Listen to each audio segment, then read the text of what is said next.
Una ka!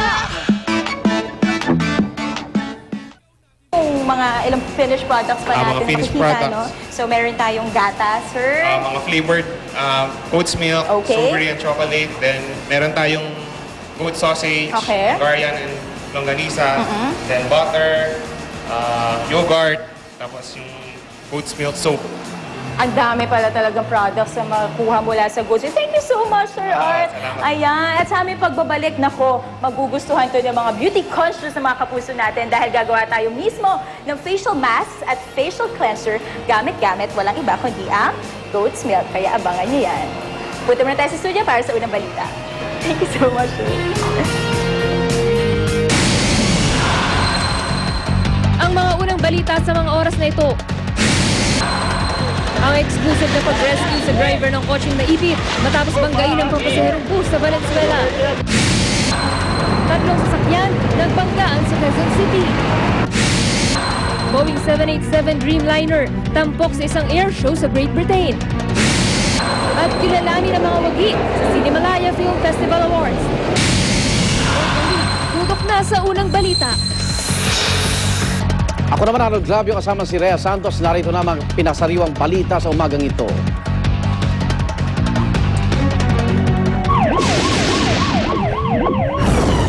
Driver ng isang kotse malubha matapos mapangga ng pampaserong bus sa MacArthur Highway sa Valenzuela. Ang nakadisgrasyang driver ng bus tumakas. At narito ang report ni Tricia Zafra.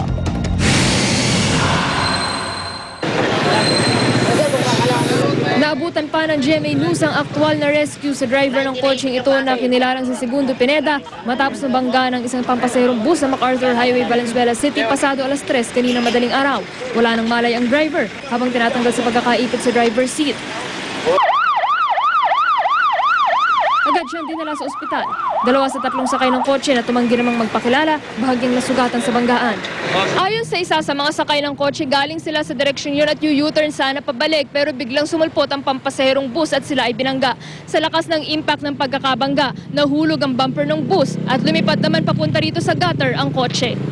Wala na sa pinangyarihan na insidente ang driver at konduktor ng Bovgen Transport Services bus na may body number na 8828 at plakang TXN 514 na biyaheng Baklaran ng datnan namin at ng traffic investigator. Tumakas na. Tumakbo na kagad. Kasi nung nakita ko yan kanina, wala naman mga iba pang tao eh. Sila-sila lang. So yun. Heading that way. Inaalam na ng Valenzuela Traffic Unit kung sino ang driver ng bus at iniimbestigahan pa rin kung sino may pagkakamali sa aksidente. Para sa unang balita, Tricia Zafra reporting.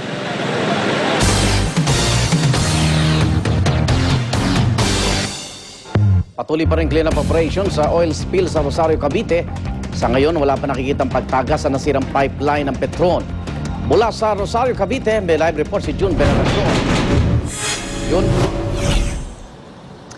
Igan, i-inspeksyonin uli ngayong araw ng mga technical divers ng Philippine Coast Guard ang niremedyohang pipeline dito sa karagatan ng Rosario, Cavite para matiyak na wala na talagang tagas ng langis.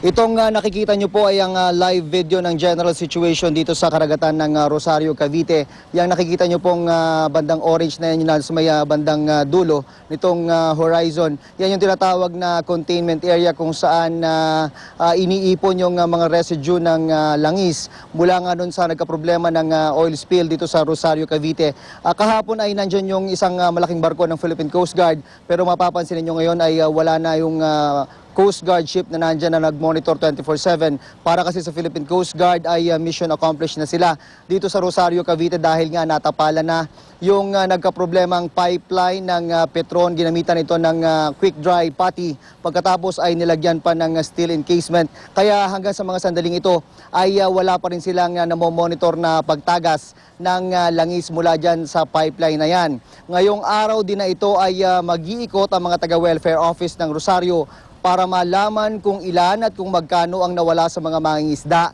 dahil sa oil spill. Sabi ni Mayor Nonong Ricafrente, hindi pwedeng walang matanggap ang mga naperwisyong mangingisda dahil daw sa oil spill, nagsipaglayuan sa Rosario ang mga isda kaya nahihirapan itong mga mangingisda rito na maibangon muli ang kanilang kabuhayan. Ang iba nga sa kanila ay nagtsitsaga na lang na mamasada ng tricycle dahil nga sirang-sirado yung kanilang hanap buhay ng pangingisda. dahil sa nangyaring oil spill, pero kulang na kulang pa rin yung kanilang kinikita. Nangako naman itong Petron na hindi nila tatalikuran ang responsibilidad sa mga taga Rosario, Cavite. Makikipagpulong daw sila sa lokal na pamahalaan at maging doon sa mga groups o organizations concerned para malaman kung magkano ang pwedeng financial assistance na kanilang ipagkaloob sa mga apektadong mangingisda dito sa Rosario, Cavite. At yan muna ang latest mula rito sa Rosario, Cavite. Balik sa Igan. Maraming salamat, June Veneracion. Nagulat live mula sa Rosario, Cavite.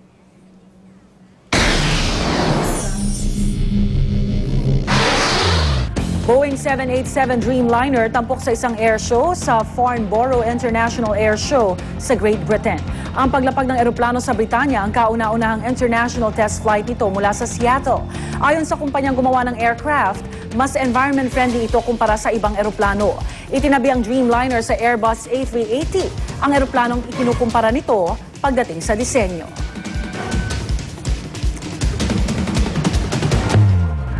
Aabot sa 3 milyon dumalo sa highway party sa Germany. Sa halip ng mga sasakyan, mga tao ang pumuno sa highway sa syudad ng Essen. Yan ay para sa cultural celebration na tinawag na Still Life. Bawal pong magdala ng sasakyan sa naturang pagtitipon. Kaya kung hindi naglakad, nagdala ng kanya-kanyang bisikleta ang mga dumalo. Isang mahabang mesang may habang 37 milya ang inilatag sa highway kung saan nagsalo-salo ang mga tao.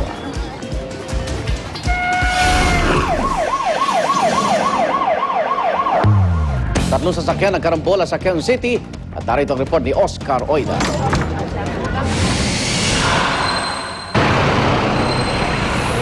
Sa isang iglap, tatlong sasakyan agad ang nadali matapos naman biglang umatras.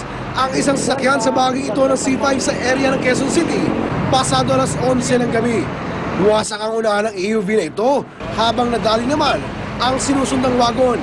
Pati ang sasakyang nasa unahan nito, inabot din. Ang driver ng EUV agad isinugod sa ospital. Merong isang na dinala sa pero minor lang naman ang tama. Hindi naman grabe. Saan nasugatan? Dito yata banda sa may noo. Ang kwento, isang sasakyan daw ang biglaan na lang umatras mula sa pagkakaparada sa isang restaurant sa lugar palabas ng kalsada. Nang makita ito ng sasakyang parating, bigla raw itong napahinto. Pag-backing na isa, nag-full stop yung sa unahan, nag-stop yung sa unahan ko, kaya nag-stop din ako. Pag-stop ko, biglang may kumalabog sa likod ko. Yun, pagbaba ko, nakita ko na nagbanggaan yung dalawa, tapos yung sa akin parang impact na lang. Kaya maliit lang yung damage sa akin. Ayon sa mga otoridad, naiwasan naman daw sana ang ganitong klase ng aksidente kung nasa tama lang ang distansya ng bawat sasakyan. Hanggat di raw tayo natututo, mauulit at maulit ang ganitong klase ng disgrasya. Ito ang unang balita sa Quezon City. Oscar Oida, reporting. Amazing Balita! War artists gumamit po ng digital technology para gumawa ng art installation.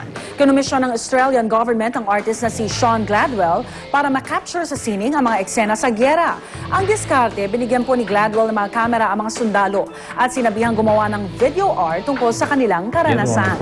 Bukod dyan, kumuha rin si Gladwell ng sarili niyang video. Isa raw itong kakaibang paraan ng pagpapakita sa mga sibilyan kung ano ang tunay na kalagayan ng mga sundalo sa Afghanistan.